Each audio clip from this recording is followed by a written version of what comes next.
Ladies and gentlemen, it's my pleasure to introduce our esteemed guest today, Mr. Adam Lalani. Adam is highly accomplished IT director at GCC Services with wealth of experience spanning over 25 years across diverse industries in Europe and the Middle East. He is renowned for his expertise in technology, digital transformations, and information security, and has been recognized with multiple awards for his contributions to the field. So, Mr. Adam, most welcome to the adfartech Venture podcast with myself as a Sonar Shah. And we are so glad to have you today with us as we are sharing the platform to share the knowledge and the wealth of experience that you have. So, most welcome to the adfartech Venture podcast. And we are so grateful to have you today. Thank you, Sonal. It's really a pleasure to join you today. Yeah, thank you so much, Adam. So, Adam, before we proceed, I would like to know something more about you. What's actually your role is there with the GCC services and with the wealth of experience, what is the journey you have traveled in your words? So, please, now the stage is yours, and you can brief about your journey and your role. Please. Well, thank you. So currently I'm the IT director for, as you rightly said, a company called GCC Services. We are part of a larger logistics group called Agility, which is one of the largest logistics conglomerates in the world. And my responsibilities here are to help drive digital change across the organization. We operate in many countries. I think that the last count is 11 or 12 and steadily rising all the time. So it really, this organization needed someone that's sort of been there and done things before. So that's my part to play. So there's a lot of things which I've been doing here and done in other roles in the past. But like I said here, it's a sort of transformative role, very much with a focus on cloud computing, ESG within IT, which is something that's very important, and I'm sure we'll get to talk about a bit later. But my journey started many years ago now. There may even be people that will be listening that probably weren't even born when I first started working. So my first paid job was in 1996, so I was 17 years old, and I worked for a travel agent doing desktop support. I had a fair amount of experience because when I was a child, my father used to own a computer company, so I used to build PCs in my spare time when I wasn't at school or studying for exams. So I had a very, very good understanding of how desktop devices, particularly back then when it was more complicated to build a PC than it is now, I had a very good understanding of that, and that's what then landed me that role in the travel agency. And then after a couple of years, I actually left that job and went to one of the oldest retail chains in the UK, which is a chain of butchers. So hopefully it doesn't upset anyone that's a vegetarian. And I joined as an IT manager in 1999, and they had 8 or 9 months to decommission an old IBM AS400 mainframe before the year 2000. So again, people that maybe weren't working or weren't even alive back then, there was a lot of buzz around the millennium bug. So it was expected that when the dates changed from 31st of December 1999 to 1st of Jan 2000, that the whole world would stop turning, that planes would drop out of the sky, power stations would stop providing electricity, so on and so forth. So that was my first big break, and then that's sort of led me to where I am today. Yeah. That's a great and very inspirational journey you have traveled, and that is also, across varied ranges of profile and the experiences that you have shared. And that has not just only, shaped your journey, but enriched your journey, in my words. So thank you so much for honoring your presence today with us, and, to share the insights on variables like the ESG, IT, digital transformations, and the modern workplace with AI. So thank you so much for these wonderful introductions. And as we proceed further, if you permit me, I would like to give brief introductions about my organization too, please. Of course, thank you. Yeah, thank you so much, Adam. So, as a adfartech venture, sorry, first of all, myself as a Sonal Shah, and I'm the host of this show as a adfartech venture podcast. And if I give you a quick words about Adfar is a IT and tech platform. We focus on IT solutions, IT resources, and moreover IT recruitments, and these kinds of audio podcast. And we have a vendor alliances with the 50 plus tech partners. It includes SAP, Oracle, Microsoft, Pega, OutSystems, APN, Salesforce, Cloudera, and Informatica, and many such more too. And if you say about the key solutions, I would like to say it's ERP, application development, data, then AI, ML, blockchain, cloud, managed services, UX, UI testing, and cybersecurity. That is the recent, the boom. So we have a resources base of somewhere around 20,000 plus. That is the major skills which we have. That is across all the skills. So we can deliver both on-site as well as offshore within the 24 hours. And with this Take Audio podcast, we would like to, hear about the visionary views of the tech people. So we can serve them the better, and we can give them the better within this area of the transformations digitally as well as in the era of the AI and ML. So that's all about me and my adfartech venture, this podcast. So thank you so much for giving us this opportunity to interact with you and through this podcast with your organization. So that's our pleasure to have you today with us. And before I proceed further, I would also like to give thank you not to the audience, because of their curiosity we are running this podcast, and this is almost a 55th episode. So I'm very grateful for them, because of their curiosity, this is the wonderful approach, and this is a very well recognized the podcast for the tech people. So this is all about me and my organizations, and I hope you are also very comfortable to reply with each and every questions of mine. So if you say yes, we will proceed further. Certainly, yes, that will be fine. Thank you so much, Adam. So, Adam, my first question goes to you directly about your experience in various industries, that has influenced your approach to incorporating ESG principles into IT strategies and digital transformation. So, what is your experience says in line with these? So, if you'd asked me this question maybe 2 or 3 years ago, I would definitely have given a different answer. I am someone that in the past did not believe that ESG really mattered, whereas today I see something completely different. So, we live in a world that only has a finite amount of resources, and you and I and the audience, we won't be here forever, and there'll be other people that will have to live on this planet, and obviously other animals that we share this planet with. So it's extremely important to look at the footprint that IT has when it comes to the environment. And before we look at sort of like data centers and things like that, I'm talking to you now from a laptop that is, okay, maybe 18 months old.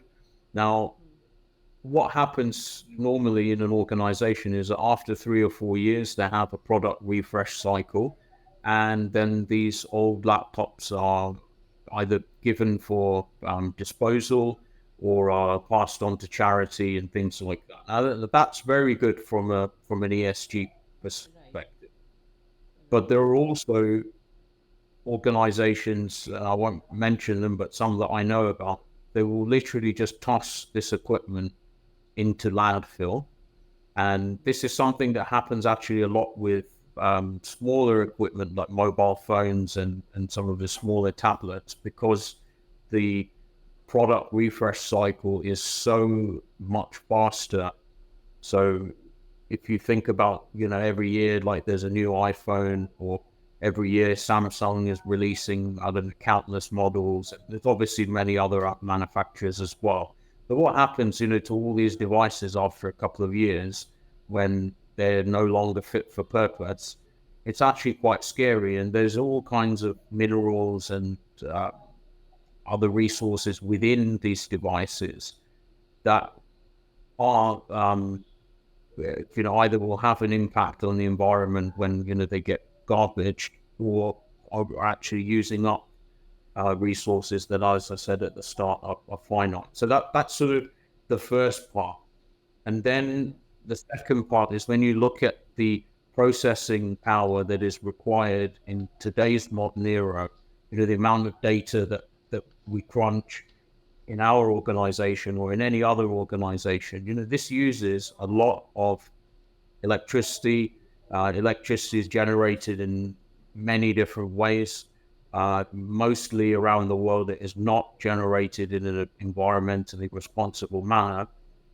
So, for example, in the UK, where I'm from, I believe 60% of the national grid is powered by burning natural gas.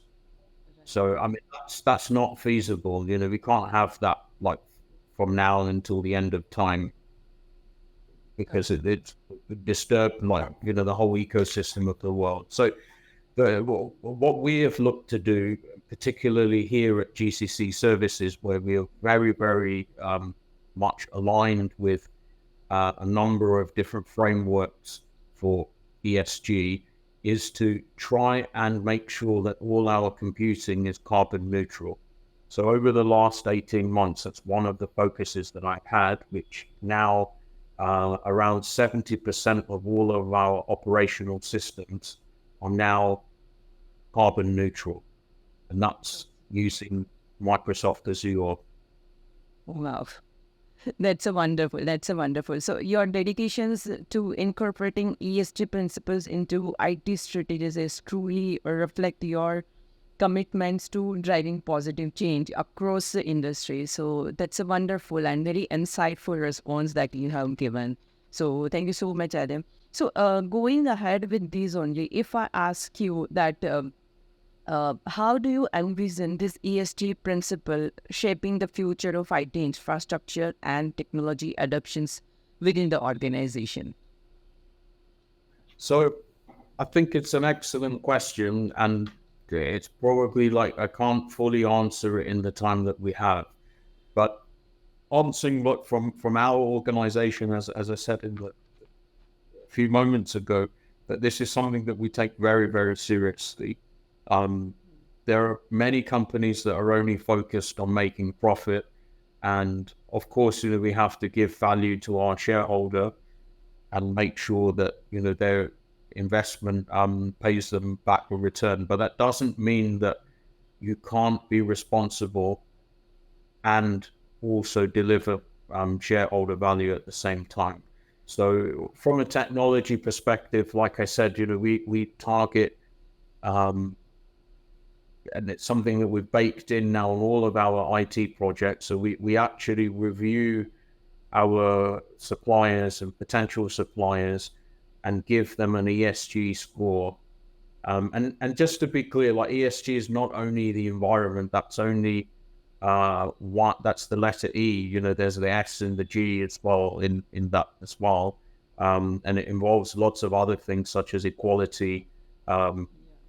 So, for example, in IT, it's a very male-dominated world, and that's something that we want to level up within our team and try and bring in some equality and have more women working with us. And I worked in a different organization a few years ago in local government in the UK, and I think that almost 35 to 40% of my colleagues were ladies, and they probably did a better job than the male colleagues. So it's like the way that we look at things here is that who is the best for the job. It's not, where they're from.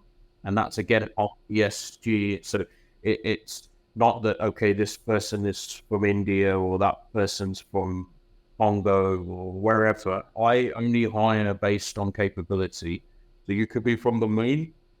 As long as you're the right person, then you will be hired because of that.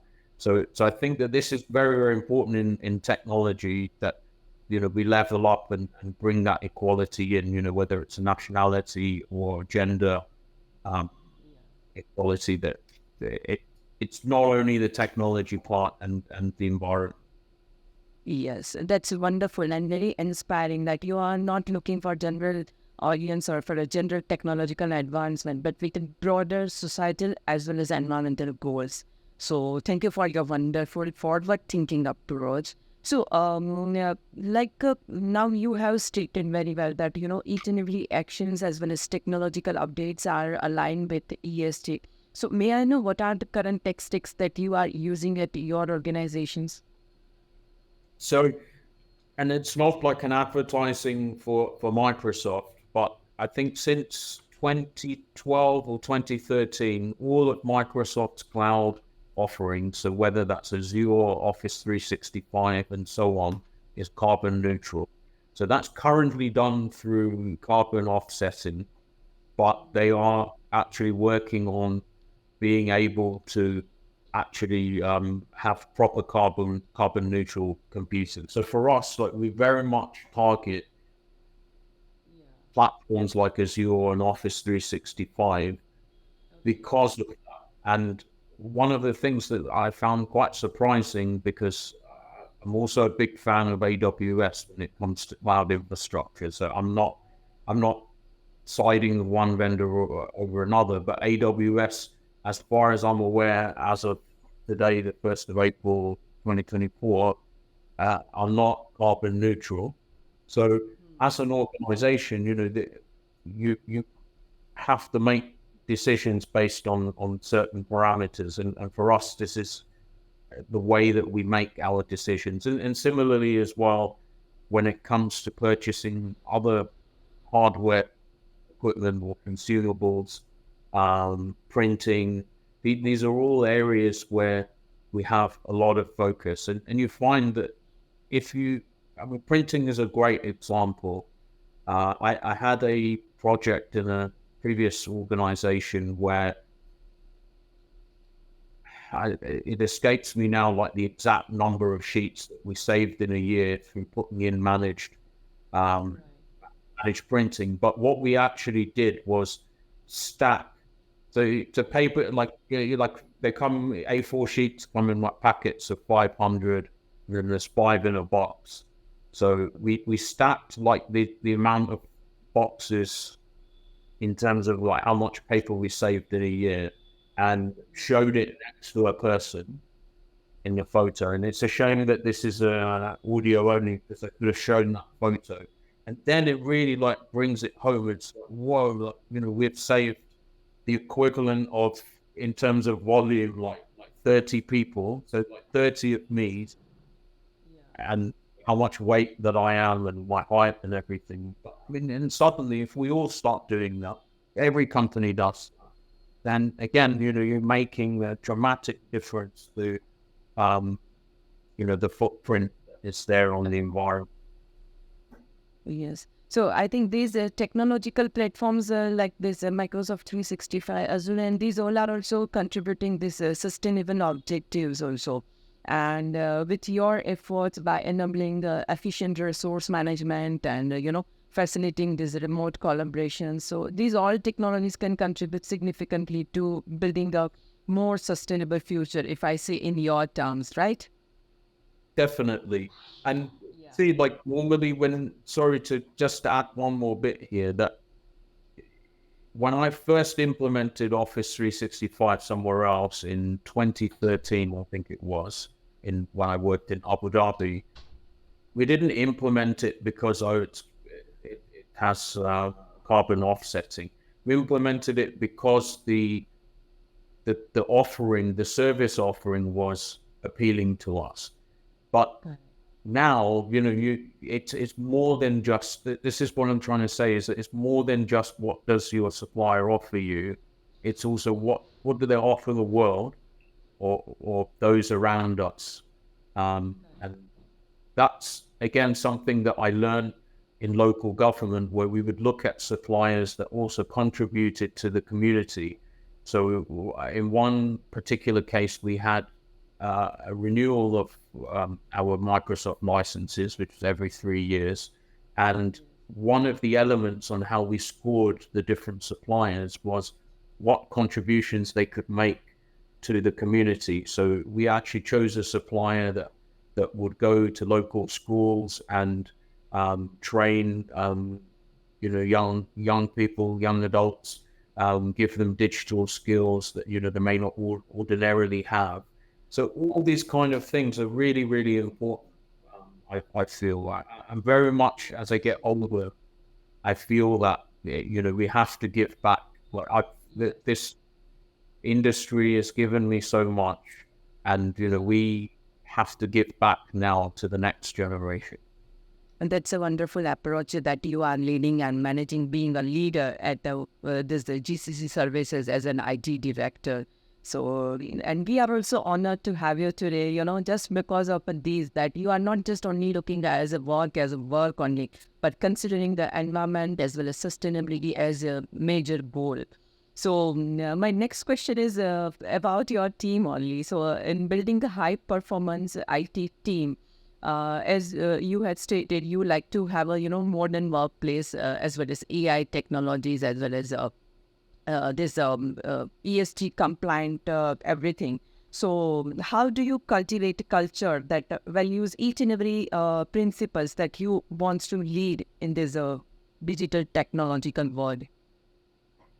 Well, it's again a fantastic question, and there's several different answers, but I'll start with this, that I've worked a long time, from the bottom all the way to where I am today. And along the way, you remember two types of people. You remember the people that inspired you and made you a better person, and the people that tried to trip you up. And sadly, in many organizations, there's politics and things like that, where people are out to sort of stop you from succeeding. So I want my team to think of me as someone that inspired them to do better. And what I like to do is to try and get people to work on things that they find enjoyable. So I remember when I was a kid, like I would go and play football in the park with my friends, and we'd play for hours, right? We'd run around 3-4 hours until it got dark, and then you have to go home. And that wasn't exercise, that was fun. Whereas now, if I tried to go and run for 3 or 4 hours, I'd probably collapse like on the side of the road. But that's because it's not fun. So I like to put people in roles where they enjoy what they're doing, and I like to sort of have the concept of holding up a mirror and showing them the best that they can be. And often people come and say, "Oh, thank you for helping me." And I say, no. You've helped yourself. Like, you did all of this. All good that has come is because of you and your potential. All I've done is hold that mirror up and show you what you could be. So it's very general, but it's true. This is how I like to work and build my teams.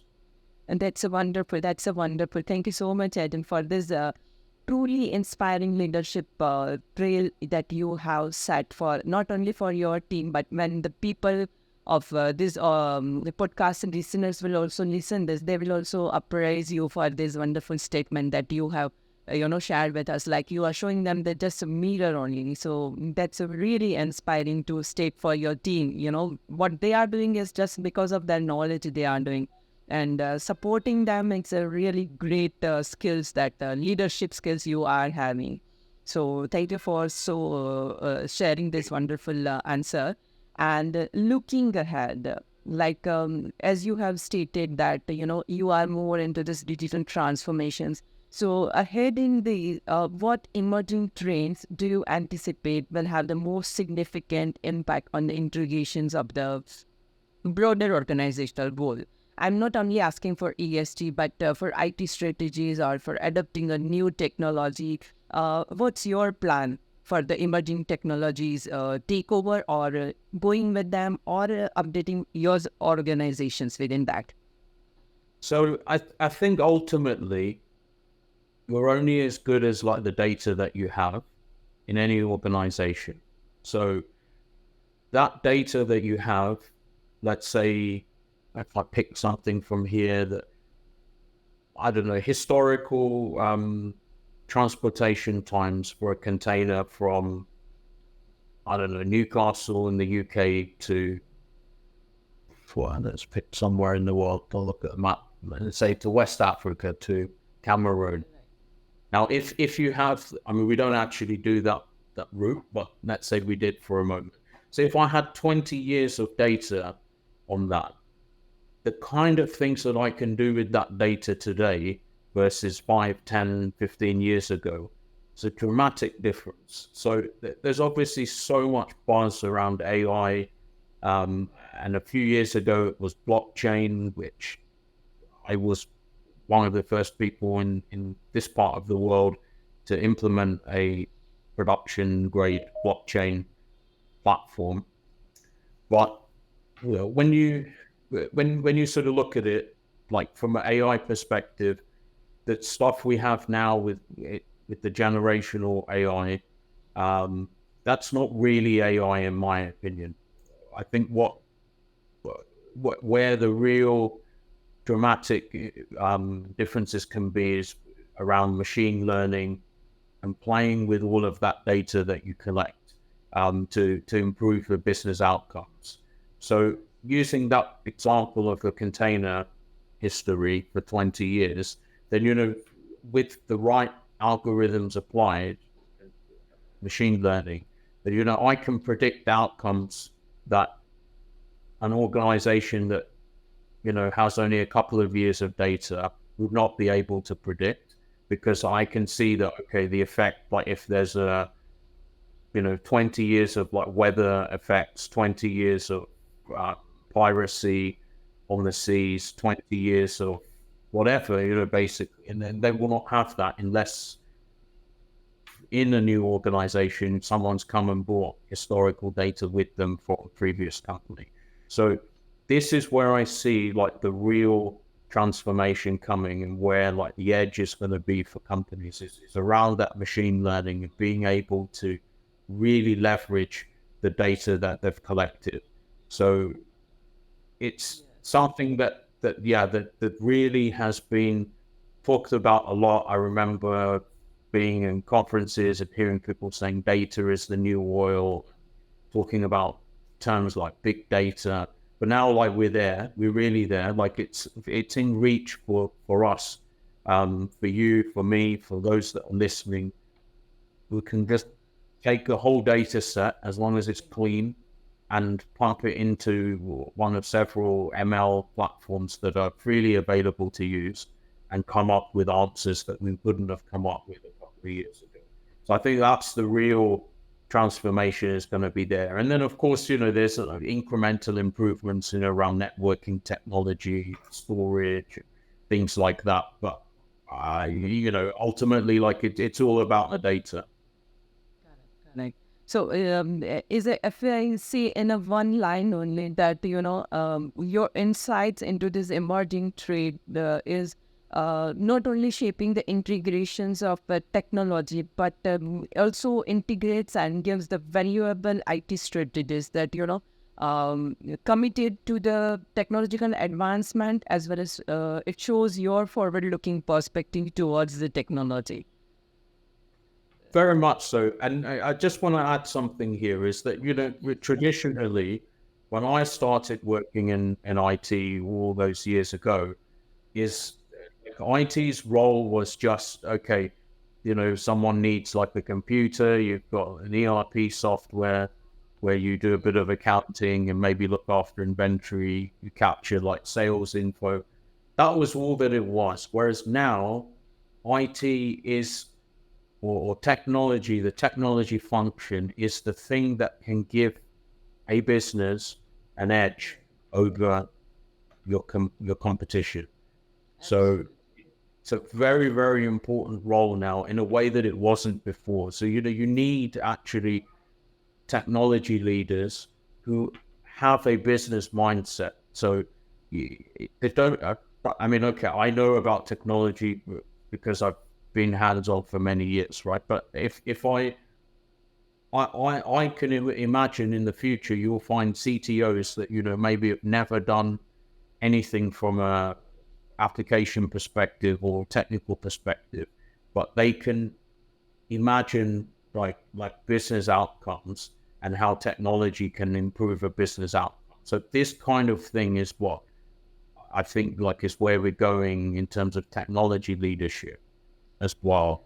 That it's more, there could be even people that are far better than me from a technology perspective for the role that I'm in, but maybe I have a better business mindset than them. I don't know. I mean, No, but that's a wonderful business mind. And not only this business mind, but I can say it's a wonderful collaborative approach. Just not looking at, as I said earlier also, that you are not just looking for, as a role for IT heads or for IT directors at the organization, but you are looking at the large scale and thinking for the whole world and to the global.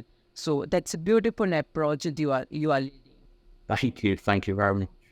Yeah, so I think Adam and I have covered each and every questions and had got the response, which is what more than the expectations what I had from your side. So on behalf of our organizations, I would like to extend my sincere gratitude to you and for gracing this special presence with your expertise and insights today. So thank you so much for joining this. You're very welcome, Sonal, and it really was my pleasure to talk to you today. Thank you so much. And we are truly fortunate to have had the opportunity to learn from your wealth of experience, wealth of knowledge, and especially in the, field of ESG, because many of the guests I had interviewed all are, based in a very good companies and leading a very good role. But for the ESG, I'm talking for the first time in line with the IT. So that's a, very good experience as me also. And we look forward to continued collaborations and learning from you insight in this future. Definitely. Thank you. It's, again, really a great pleasure. Yeah, thank you so much. So, dear audience, if you want to know more something about Adam Lalani, you can go to his profile on the LinkedIn as well as GCC services from his company page, and then you can find it more. And if you want to know something more about what other CTOs and IT directors and IT heads are talking in the tech trains, just follow the adfartech Venture podcast. And this is the host Sonal Shah is signing off from today's episode. And thank you so much for joining this journey and sharing these episodes will give you a more opportunity to collaborate with the more and more IT leaders. So thank you so much for joining this podcast and thank you for listening to this wonderful episode of Adam Lalani. Thank you, sir. Thank you.